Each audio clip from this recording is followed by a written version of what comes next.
Hello everyone, मैं आप सभी का आर्यन वर्मा कैरियर मंत्रा के इस प्लेटफॉर्म पे स्वागत करता हूं। आज के इस वीडियो में हम बात करने जा रहे हैं एक इंग्लिश स्पेशल बैच का, जो सभी बच्चों को मिल रहा है और सभी लोग मुझे जानते हैं।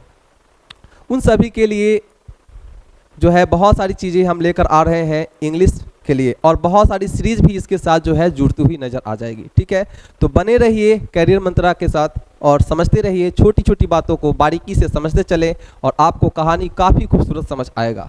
तो हम जो है बेसिकली बात करने जा रहे हैं इंग्लिश स्पेशल बैच के लिए, तो चीज़ों को आराम से समझेंगे। इंग्लिश स्पेशल जो हमारा बैच चलता है अभी तक, जो भी रन किया है ऑफलाइन, ठीक है, ये ऑनलाइन प्लेटफॉर्म पर भी, तो इंग्लिश स्पेशल में क्या है क्या नहीं है, इन सभी चीज़ों को लेकर के हम बात करेंगे। सबसे पहले बात करते हैं इस इंग्लिश स्पेशल का कि आखिर स्पेशल क्यों नाम रखा गया है। ध्यान रखेंगे सर, स्पेशल इस वजह से नाम रखा गया है कि मेरा जो पेपर है इंग्लिश, इस पेपर, ये जो पेपर है ये पूरी एग्जामिनेशन को लेकर के जो है कवर किया जाता है, चाहे वो किसी भी एग्जाम का क्यों ना हो। ठीक है, हर एक एग्जामिनेशन को हम कवर करेंगे, इसीलिए इसका नाम जो है स्पेशल रखा गया है। ठीक है, अगर हम इस स्पेशल की बातें करें तो स्पेशल जो है क्या है समझ के चलिए। सबसे पहले जो हमारा इंग्लिश है वो किस लेवल को कवर कराएगा और किस तरह से चीज़ें कवर होती है, ध्यान देंगे। अगर इंग्लिश स्पेशल देख के चलते हैं तो ये हमारा जो है क्लास, जो भी हमारे बैचेस चलेंगे वो सबसे पहले कवर कर देगा आपका एसएससी के जितने सारे एग्जामिनेशंस होते हैं वो सभी एग्जामिनेशंस को आपका जो है कवर करता हुआ चलेगा। ठीक है, तो सबसे पहले बात करते हैं इंग्लिश स्पेशल में एसएससी का सबसे पहला जो है जिसको हम बोलते हैं सीजीएल, इस सीजीएल एग्जामिनेशन को कवर करते हुए चलेगा। क्लियर है। दूसरा बात करना चाहेंगे जो आपका सीएचएसएल है, नेक्स्ट एग्जामिनेशन आपका सीपीओ, अगली एग्जाम एमटीएस, नेक्स्ट स्टेनोग्राफर, यानी ये जितने सारे आपका एसएससी के थ्रू एग्जामिनेशन होती है, इन सभी चीज़ों को जो है हमारा इंग्लिश कवर करता हुआ चलता है। राइट, बनते हैं आगे थोड़ी सी और बात लेकर के। दूसरे तरफ अगर हम लेकर के चलेंगे तो ये आपका state level examination, state level examination को भी ये कवर करता हुआ चलता है। ठीक है ना। जब हम बात अगर स्टेट लेवल के करेंगे तो आप जानते होंगे एक है आपका HSSC, ठीक है, हरियाणा एसएससी का एग्जामिनेशन होता है, DSSB, DMRC, उसके बाद आपका जो है KVC, ये सभी एग्जामिनेशन को जो है स्टेट लेवल पर कवर करता हुआ चलता है। अगर हम बात तीसरी तरफ करते हैं तो तीसरी तरफ हमारी बात जो है यूपीएससी को लेकर के होती है, जहां पर यूपीएससी एग्जामिनेशन भी अच्छे प्लेटफॉर्म को लेकर के कवर किया जाता है यूपीएससी पे। यूपीएससी की अगर बात करें तो यहां पर आपका CDS, NDA, CSAT जो पेपर आपका होता है, इन सभी को ये कवर कराता हुआ चलता है। अगली बात फोर्थ कैटेगरी पे जो हमारे सामने आती है वो बैंकिंग को लेकर के आती है, और ये बैंकिंग एग्जामिनेशन को भी कवर कराता हुआ हमारा इंग्लिश में चलता है। अगर हम इस बैंकिंग की बात करते हैं तो बैंकिंग में जितने सारे एग्जामिनेशन होते हैं, जैसे IBPS, SBI, जो भी सारे पार्टिकुलर बैंक हैं, PO कह लीजिए या फिर क्लर्क कह लीजिए, सारे के सारे एग्जामिनेशन को कवर कराता हुआ हमारा पेपर चलता है, इसलिए इसका नाम जो है रखा गया है स्पेशल। क्लियर है। अब आपके सामने सवाल आया होगा कि सर आप हमको बताइए कि इतने सारे अगर एग्जाम को आपका पेपर कवर कराता हुआ चलता है तो कैसे कवर कराते हैं, क्या तरीके हैं, क्या स्ट्रेटजी होती है आपके इंग्लिश स्पेशल में, आप कैसे बच्चों को जो है कवर कराते हुए चलते हैं, इन सभी को हम लोग लेकर के चलेंगे। राइट, ठीक है। चलिए इस वजह से चीज़ों को बारीकी से समझते हुए चले और इस हमारे ऑनलाइन आने वाले ऑनलाइन प्लेटफॉर्म पर जो है कैरियर मंत्रा जो आएगी उस पर आप जुड़ने का प्रयास करेंगे। ठीक है, आइए थोड़ी सी और बात करते हैं। सबसे पहले जो एग्जामिनेशन का क्वेश्चन पूछने का जो पर्पस होता है, ठीक है, इस पर्पस को हम बेसिकली समझते हैं। तो पर्पस कुछ खास होता है, इन सभी चीज़ को हम अगर समझ के चलेंगे तो काफ़ी बेहतरीन माहौल रहेगा हमारा। ठीक है, तो और अगर कोई भी एग्जामिनेशन को अगर हम लेकर के चलें तो हर एग्जामिनेशन के लगभग 3 एस्पेक्ट सामने नजर आ जाते हैं। ठीक है, इस तीनों एस्पेक्ट के लिए हम यहाँ पर बात करेंगे। सबसे पहला जो हमारे सामने एस्पेक्ट आता है उसको हम बोलते हैं कॉम्प्रीहेंशन।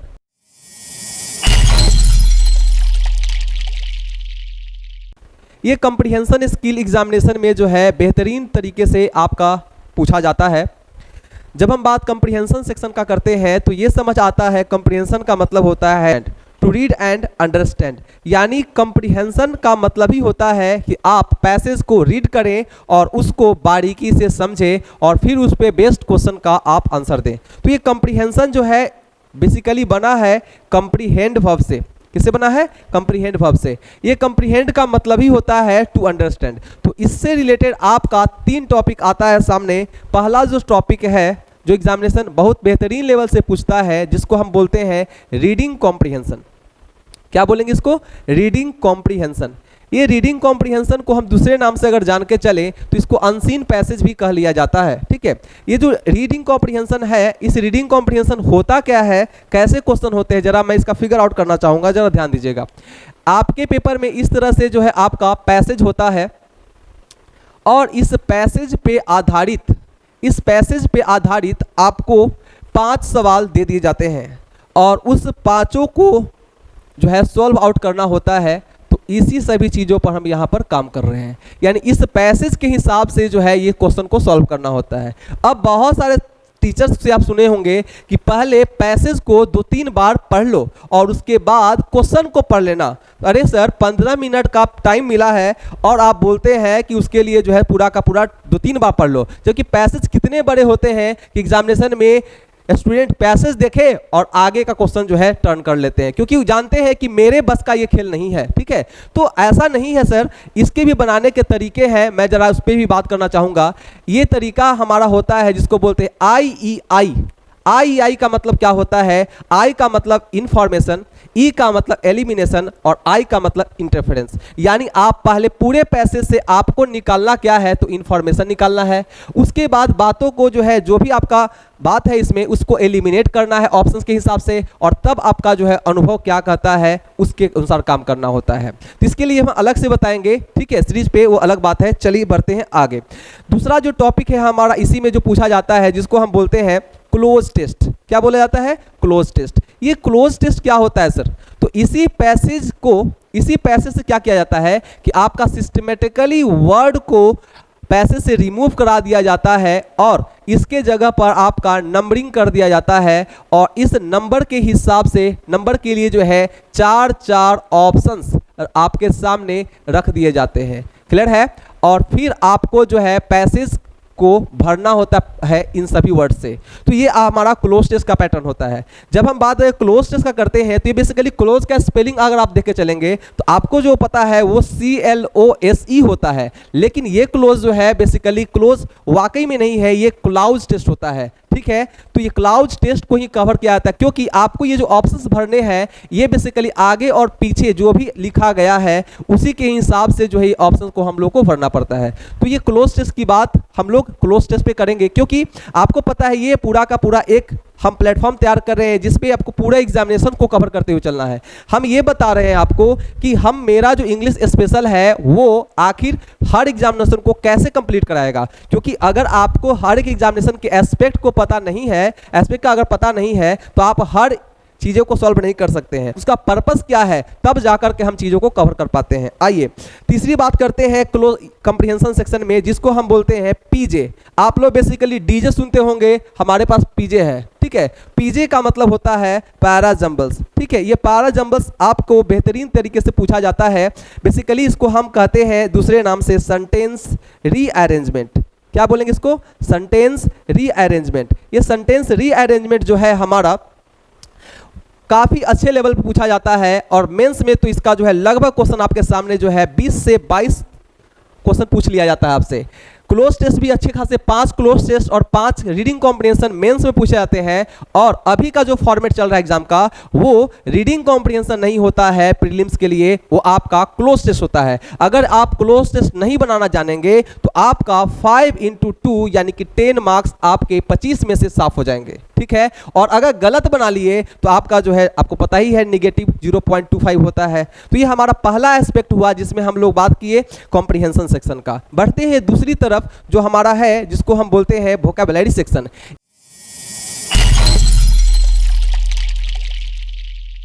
ये स्टूडेंट्स के लिए भी एक बहुत बड़ा चैलेंज है। स्टूडेंट्स के लिए इसके लिए जी जान लगाते हैं और बहुत सारे वर्ड मीनिंग को रट लेते हैं, और आखिर एग्जामिनेशन में जब जाते हैं तो उनके जो है तोते उड़ जाते हैं। तो कहने का मतलब है कि सर वोकैबुलरी कवर कैसे करेंगे, तो इसके भी पढ़ने के भी जो है बहुत सारे तरीके हैं, इसको कैसे लर्न करना है, इन सभी चीज़ों को हम बात करके चलेंगे। तो देखिए दूसरा जो सेक्शन है जिसको हमने बोला वोकैबुलरी, ये वोकैबुलरी का जो दायरा है हमारा काफ़ी खूबसूरत एस्पेक्ट होता है। इसके भी पहला जो होता है जिसको हम बोलेंगे सिनोनिम्स और एंटोनिम्स का जो है माहौल तैयार किया जाता है, और स्टूडेंट के लिए एक चैलेंजिंग चीज़ होता है, क्योंकि प्रीलिम्स में जो भी एग्जामिनेशन होती है, जो भी एग्जामिनेशन के लिए प्रीलिम्स है, उसमें सीनो और एंटो का एक चैलेंज है, क्योंकि आपका 50-50 जो है दोनों होता है, ग्रामर भी वही और ये भी आपका 50 होता है। लेकिन जब मेंस में जाता है तो ग्रामर का सेक्शन थोड़ा अलग हो जाता है और इसके जो है दायरे थोड़ा कम हो जाते हैं, ठीक है। लेकिन आपको हर हिसाब से चीज़ों को कवर करना है, क्योंकि विदाउट वोकैबुलरी इंग्लिश कुछ भी नहीं है। आइए दूसरी बात करके चलते हैं,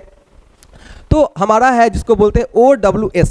ये OWS क्या होता है, इसको हम वन वर्ड सब्स्टिट्यूशन बोलते हैं, ठीक है। और इसको भी पढ़ने के काफ़ी इंपॉर्टेंट तरीके हैं, क्योंकि जो वर्ड अगर आप यहाँ पढ़ रहे हैं वही वर्ड आपका लगभग जो है यहाँ पर भी पूछ लिया जाता है। तो सारा का सारा वोकैबुलरी एक ही होता है, बस बेसिकली थोड़ी सी फर्क है चीज़ों को समझने में। तीसरी बात करके चलेंगे जिसको हम बोलते हैं स्पेलिंग टेस्ट। किसी भी स्टेट लेवल के एग्जामिनेशन में सबसे पहला जो जिक्र है यहीं से किया जाता है, ठीक है। तो ये स्पेलिंग टेस्ट जो है इसको भी पूछने के दो तरीके हैं, दो तरीका यहाँ पर कवर होता है। एक को हम बोलते हैं जिसको बोलते हैं रॉन्गली स्पेल्ड, और दूसरा होता है जिसको हम बोलते हैं करेक्टली स्पेल्ड, ठीक है। तो ये जो है आपके दो तरीके एग्जामिनेशन में पूछ लिए जाते हैं, इस वर्ड मीनिंग से स्पेलिंग टेस्ट है। इसको सीखने के भी तरीके हैं, क्योंकि ये क्यों पूछता है, ये इस वजह से पूछता है क्योंकि आप जो भी सुन पाते हैं, जैसे सुनते हैं वैसे आप बोलते हैं, और बोलने के बाद अगर आपकी गलती होगी, जैसे आप अगर गलत बोलेंगे तो आपका स्पेलिंग लिखना भी क्या हो जाएगा, गलत हो जाएगा, ठीक है। तो मैं बताऊंगा क्या पर्पस होता है, इन सभी चीज़ों को ध्यान रखेंगे अच्छे से। नंबर 4 पे जो हमारा कैटेगरी आता है जिसको हम बोलते हैं idioms and phrases.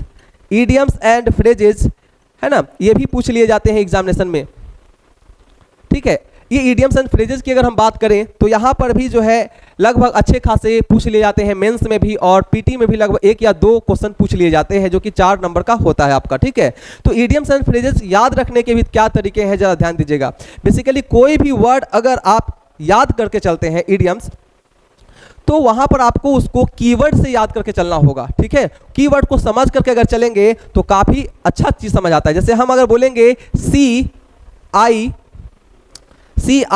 to I, ठीक है। अब बच्चे इसका जो है हिंदी मीनिंग निकाल के चलेंगे तो क्या बोलेंगे, CI to I का मतलब क्या होता है, आंख से आंख देखना। अरे आंख ही से तो इंसान देखता है। कभी भी ईडियम्स का वो मतलब नहीं होता है जो इसका जो है लिटरल मीनिंग होता है, इसका हमेशा इंप्लाइड मीनिंग होता है, यानी भावार्थ क्या है ये परीक्षा आपसे पूछती है। भावार्थ इसका ये होता है, अगर आप किसी आंख से आंख मिला करके है ना देख रहे हैं, इसका मतलब हो रहा है कि आप हमेशा उसके लिए एग्री है, यानी इसका मतलब होता है आप अच्छी तरह से उसके साथ एग्री हैं, राइट, यानी हर बात में उसकी जो है हाँ है, ये चीजें कवर कर रहे हैं। तो ईडियम्स का भी एक अपना रोल है एग्जामिनेशन में, सबको देखते हुए चलेंगे। नंबर 5 पे जो हमारा है जिसको बोलते हैं फ्रेजल वर्ब। फ्रेजल वर्ब की अगर हम कहानी करके चलें तो ये क्या है, जब भी आप अगर वर्ब के साथ में प्रेपोजिशन ऐड होता हुआ देखते हैं, ठीक है, या फिर आप एडवर्ब नजर देखते हैं यहाँ पर, तो वर्ब और प्रेपोजिशन को मिला करके ही जो है तैयार होता है आपका फ्रेजल वर्ब, जो वर्क करता है कैसे, ईडियम्स की तरह करता है, ठीक है। तो एग्जामिनेशन में वोकैबुलरी का एक अपना महत्व है। इसके अलावा अगर हम इन सभी चीज़ों को सीखने का तरीका के बारे में सीखे मेरे इस इंग्लिश स्पेशल बैच में, तो क्या होता है ध्यान दीजिएगा। यहाँ पर हम बात करने जा रहे हैं PRS मेथड का। पहला हमारा वोकैबुलरी का जो तरीका है वो आपका PRS मेथड होता है। इस PRS मेथड की अगर हम बात करेंगे तो P का मतलब होता है प्रीफिक्स, P का मतलब क्या होता है, प्रीफिक्स, राइट। और उसके बाद R का मतलब होता है रूट, और S का मतलब होता है आपका सफिक्स। यानी जब हम किसी रूट की बात करते हैं तो ये रूट होता क्या है, किसी भी वोकैबुलरी का ये जो आपका बेसिक पार्ट होता है उससे छोटा कुछ भी नहीं है, उसी को हम बोलते हैं आपका रूट, ठीक है। तो इस रूट लेवल पे हम लोग बहुत सारे लेवल को कवर करते हैं, और SSC का अगर हम बात करके खास करके करें तो लगभग 60 से 70% तक वर्ड, 60 से 70, ध्यान सुनिएगा, ये इतने वर्ड्स आपके जो है PRS मेथड से कवर हो जाते हैं, ठीक है। जो लोग जानते हैं मुझे वो सभी इस बातों को समझ रहे हैं कैसे है क्या नहीं है। अगर हम थोड़ा सा एग्जाम्पल इसमें लेकर के चलें तो आपको समझ आ रहा है, जैसे ध्यान दीजिएगा। एक वर्ड हमने यहाँ पर लिखा, यहाँ लिख रहे हैं EXAMPLE, सब लोग इस चीज़ को रटते हैं, ठीक है। अब ये अगर हम इस एक्स एग्जाम्पल को अगर बात करते हैं PRS मेथड समझने का, तो एक्स का मतलब ही होता है आउट, एक्स का मतलब क्या होता है, आउट, और एम्पल जो लिखा गया है, एम्पल का मतलब होता है बहुत, है ना, मतलब बहुत सारा है। तो अगर आप बहुत सारा में से कुछ को बाहर करते हैं, वही आपका क्या बनता है, एग्जाम्पल, और बाकी के लिए आप क्या लगा देते हैं, ईटीसी। अब ये जो ETC है ये बेसिकली फ्रेंच वर्ड है, ठीक है, इसका मीनिंग आप पढ़ते होंगे एटसेट्रा, ठीक है ना। तो ये जो है इसके लिए भी हम लोग फ्रेंच वर्ड को भी कवर कर रहेंगे। बेसिकली यहाँ पर बच्चे इंडियन वोकैबुलरी को ही सिर्फ कवर करते हैं, लेकिन उससे काम नहीं चलता है, ठीक है, आपको अमेरिकन ये सब सारा का सारा कुछ कवर करना है, लैटिन, फ्रेंच, ये सारे के सारे कवर करने हैं, तब जाकर के आप बेहतरीन लेवल पे काम कर पाएंगे। क्यों? क्योंकि आपका जो पेपर है आप सिर्फ वो पढ़ते हैं जो आपका परीक्षा पूछता है, लेकिन फिर भी आखिर में निराश होकर आते हैं, बोले सर पेपर अच्छा नहीं गया। बोले क्यों नहीं गया? इस वजह से नहीं गया, ठीक है, क्योंकि आपने सिर्फ वही पढ़ा था जो पेपर पूछती है। तो हमेशा तो वही नहीं पूछते रहेगा, क्वेश्चन क्या पूछता है पेपर, जरा ध्यान देंगे।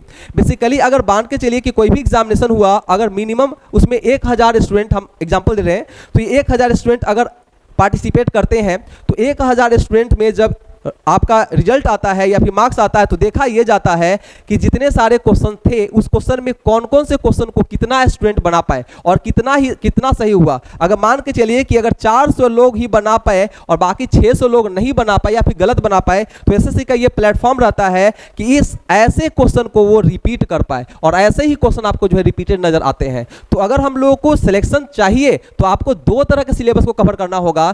एक तो हमारा जो ट्रेडिशनल है, जो कि प्रीवियस ईयर होता है, ये ट्रेडिशनल सिलेबस को भी कवर करना है, और दूसरा जो सिलेबस है जिसको हम लोग बोल के चलते हैं आपका एक्सपेक्टेड सिलेबस, ठीक है। तो ये दोनों तरह के सिलेबस को आपको कवर करके चलना होगा। वो जो एग्जाम में आता रहा है ट्रेडिशनल, और वो जो आने के चांसेस है तो उसको कवर करके चलना होगा। इसलिए हमेशा ज्यादा पढ़िए, और जब तक ज्यादा नहीं पढ़िएगा तब तक ये सब सारा सेक्शन आपसे जो है दूर होता हुआ नजर आएगा, ठीक है। तो ये हमारे जो है वोकैबुलरी की बातें हैं, जहां पर सिनोनिम्स, एंटोनिम्स पूछे जाते हैं, OWS, spelling test, idioms and phrases और फ्रेजल वर्ब आपका पूछ लिया जाता है। ये किसी भी पेपर अगर उठा लेते हैं, किसी भी पेपर को, तो हर का एस्पेक्ट यही होता है, ठीक है। तो ये दो तरह के प्लेटफॉर्म की हम बात किए, दो तरह के एस्पेक्ट है एग्जामिनेशन के लिए यहां पर बात किए।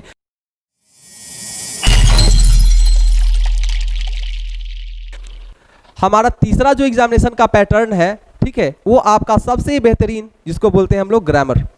बेसिकली लोगों को यही लगता है, स्टूडेंट्स को यही लगता है कि ग्रामर, वोकैबुलरी, कॉम्प्रिहेंशन सब अलग अलग है, लेकिन नहीं। आपको जितना जल्दी ये बात समझ आ जाए कि नहीं सब कुछ एक ही है, बस अंडरस्टैंडिंग की बात है, तो वहां पर ये बेहतरीन रहेगा आपका ग्रामर पोर्शन। अगर हम ग्रामर की बात करते हैं तो आपके पेपर में किसी भी एग्जामिनेशन को ले लीजिए, दो तरह से आपका परीक्षा सवाल पूछती है।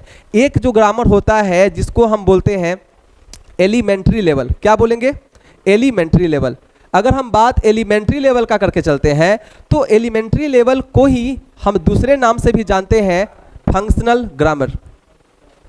फंक्शनल ग्रामर, ये फंक्शनल ग्रामर कैसे काम करता है जरा ध्यान देंगे। बेसिकली हम लोग जो है सिर्फ और सिर्फ रटना जानते हैं, ठीक है, कि a noun is the name of person, place और थिंग। अरे ऐसे नहीं होता है, ठीक है, यहाँ पर आप ध्यान दीजिएगा तो काफी खूबसूरत समझ आएगा। आप जानते होंगे कि एलिमेंट्री लेवल को हम लेकर चलते हैं, समझ लीजिए। तो सबसे पहले इसमें जो आपका तरीका आता है जिसको हम बोलते हैं पार्ट्स ऑफ स्पीच।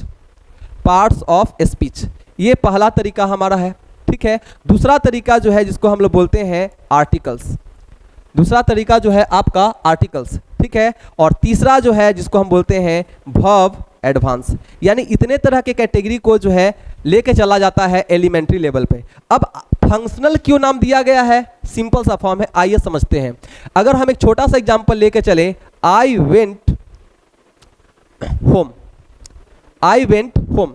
अब अगर हम यहां पर समझ के चलते हैं तो बेसिकली अगर किसी भी बंदे से ये पूछ लिया जाए, सर बताओ आप हमको कि ये जो होम है वो पार्ट्स ऑफ स्पीच का कौन सा पार्ट है, ठीक है, तो आप क्या बोलेंगे, उम्मीद तो यही होगा कि आप यही बोलेंगे नाउन है, ठीक है सर। लेकिन ये नाउन नहीं है, फंक्शन क्या है समझ के चलेंगे। फंक्शन जिस हिसाब से कोई चीज काम करता है उसको हम फंक्शन बोलते हैं, ठीक है। आप पढ़ते हैं sir noun is the name of person, place और थिंग। ये होम तो घर तो नाउन ही है, लेकिन जो इस सेंटेंस में इस्तेमाल किया गया है ये नाउन नहीं है। कैसे पता, नाउन तब हम पता कर पाते हैं, ऐसा जो भी वर्ड जो व्हाट का, ठीक है, या फिर हु का या फिर हुम का आंसर देता है, वही आपका जो है क्या होता है, नाउन होता है। ध्यान समझिएगा। तो यहां पर जो है ये आंसर किसका दे रहा है, आई वेंट व्हाट, आंसर नहीं मिला। आई वेंट हु नहीं, आई वेंट हुम नहीं। इसका मतलब समझ, आई वेंट कहां, तो वेयर के लिए जिक्र हो रहा है, और वेयर बताने वाला जो वर्ड होता है वो बेसिकली एडवर्ब ऑफ प्लेस होता है।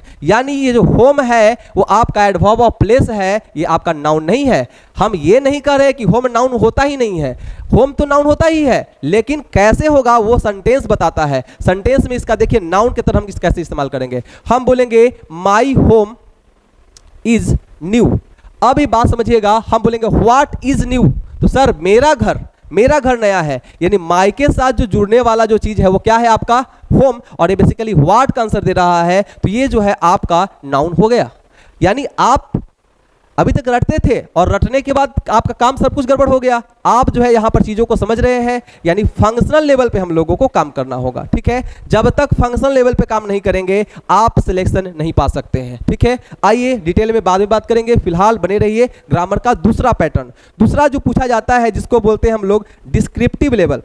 डिस्क्रिप्टिव जो ग्रामर आपका होता है, इस डिस्क्रिप्टिव ग्रामर को हम लोग एडवांस लेवल पर भी लेकर के चल सकते हैं।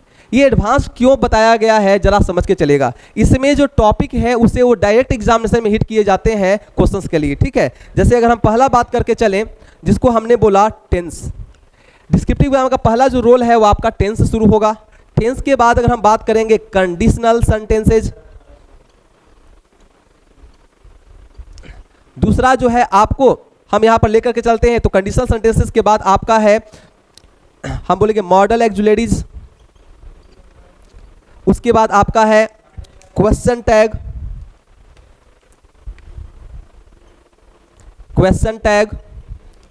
Voice, narrations.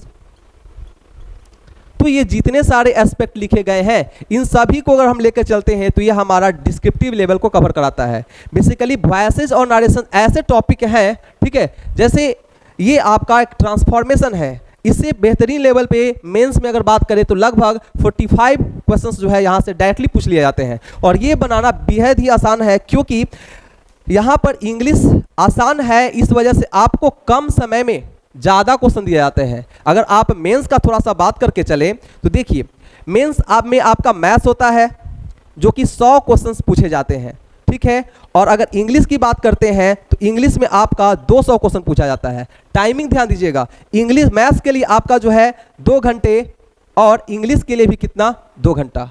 अब सोच लीजिए अगर मैथ्स को अगर आपका 200 कर दिया जाए और 2 घंटा दिया जाए तब क्या होगा। यानी इससे यही जाहिर होता है कि इंग्लिश बनाना आसान है तो हम 2 घंटे में 100 क्वेश्चन आराम से बना सकते हैं, लेकिन मैथ्स नहीं हो पाएगा क्योंकि 100 क्वेश्चन ही जो है भारी पड़ जाएगा, ठीक है। तो इस वजह से आपका मेंस है, और ये बहुत ही बनाना आप सेकेंड में क्वेश्चन को बना सकते हैं, हिट कर सकते हैं। उसके लिए भी टेक्निक्स है क्योंकि हमारे सामने जो क्वेश्चन रखा जाता है वो बेसिकली ऑब्जेक्टिव क्वेश्चन है, ठीक है। और अगर ऑब्जेक्टिव क्वेश्चन की अगर हम बात करेंगे तो यहाँ पर हम लोगों को काफी बेहतरीन तरीके से चीजें समझ आ रही है। तो ये ग्रामर आपका ये रोल करता है आपके एग्जामिनेशन में। टेंसेस, कंडीशनल सेंटेंसेस, ये सब के सब इंपॉर्टेंट है, और अगर आपको जितना ज़्यादा डेप्थ में सिखाया जाए, ठीक है, तभी जा करके आपका नॉलेज बढ़ेगा और आप अच्छे से एग्जामिनेशन को कवर कर पाएंगे, ठीक है। तो ये 3 एस्पेक्ट थे हमारे एग्जामिनेशन को लेकर के। अब हम बढ़ते हैं पर्पस को लेकर के कि आपके एग्जामिनेशन का पर्पस क्या होता है जो ये 3 एस्पेक्ट को पूछ लेता है। तो पर्पस हम लोगों के पास जो है अगर हम देखें थोड़ा सा, तो हमारा इंग्लिश एक लैंग्वेज है और लैंग्वेज के भी अपने पर्पस हैं, स्किल्स हैं। इस स्किल की बात करते हैं तो 4 स्किल आपके सामने रख दिया जाता है, उसी से आपका क्वेश्चन पूछा जाता है। आइए बात करते हैं उसके बारे में। अगर हम बात करें इंग्लिश का तो ये आपका बेसिकली लैंग्वेज है, राइट। और अगर हम इस लैंग्वेज की बात करते हैं तो लैंग्वेज के लिए हम लोगों को स्किल्स को समझना पड़ेगा, किसकी क्या स्किल होती है, ठीक है। अगर हम स्किल्स की बात करते हैं तो पहला जो हमारा स्किल है जिसको हम बोल सकते हैं, पहला जो स्किल है जिसको हम लोग बोलेंगे लिसनिंग। यानी आपको लैंग्वेज अगर सीखना है तो आपको पहले जो है सुनना पड़ेगा, क्योंकि अगर आप नहीं सुन पाएंगे ढंग से तो आप चीज़ों को नहीं कवर कर सकते हैं। क्योंकि लैंग्वेज आप सोचिए बचपन में बहुत सारी चीज़ सीखे होंगे, तो कैसे सीखें, आप अपने पेरेंट्स से बोलना सीखे, ठीक है, तब यानी सुने, उसके बाद आपने क्या किया, स्पीक किया, स्पीकिंग, ठीक है, तब आपने क्या किया, लर्न किया, सीखा, और फिर क्या किया, और फिर क्या किया आपने, है ना, आपने जो है राइट किया। ठीक है, यानी ये 4 स्किल्स हैं, इसी स्किल के तहत आपके एग्जामिनेशन में परीक्षा सवाल पूछ लेती है। राइटिंग का मतलब ही हुआ डिस्क्रिप्टिव। अगर आपको लिखना है तो लिखना भी एक अलग सा फंडा है, क्योंकि डिस्क्रिप्टिव आपका एक बहुत ही अहम भूमिका अदा करता है आपके एग्जामिनेशन में। ठीक है, दूसरी तरफ बात करेंगे लर्निंग का, तो लर्निंग जो है आपके सामने ये आएगा, जो कि हम लोग कंप्रीहेंशन सेक्शन को कवर करते हैं। ठीक है, ये कंप्रीहेंशन सेक्शन जो है आपका यहाँ पर लर्निंग सेक्शन में आएगा। ये जो दोनों है वो आपका फ्रेंच एग्जामिनेशन में जो होते हैं, फॉरेन एग्जाम, उसमें आपको लिसनिंग और स्पीकिंग के लिए भी वहाँ पर सिखाया जाता है। ठीक है, तो आज हम ये जो बात किए वो सब सारा का सारा जो है एस्पेक्ट के लिए था कि कितना एस्पेक्ट होता है, क्या होता है, क्या नहीं होता है। अगली वीडियो में हम बात करेंगे कि इंग्लिश को बेसिक से लेकर के कैसे कवर किया जाएगा, उसके लिए बेसिक मैसेज क्या है, क्योंकि आगे का कुछ आपको सीखने के लिए उसके बारे में कुछ आपको टर्म्स जानने पड़ेंगे, क्योंकि विदाउट टर्म्स आप जो है कोई काम नहीं कर सकते हैं। ठीक है, तो आज के लिए हम यही लिखते हैं और मिलते हैं अगली वीडियो में। तब तक के लिए bye bye, so long, have a nice day.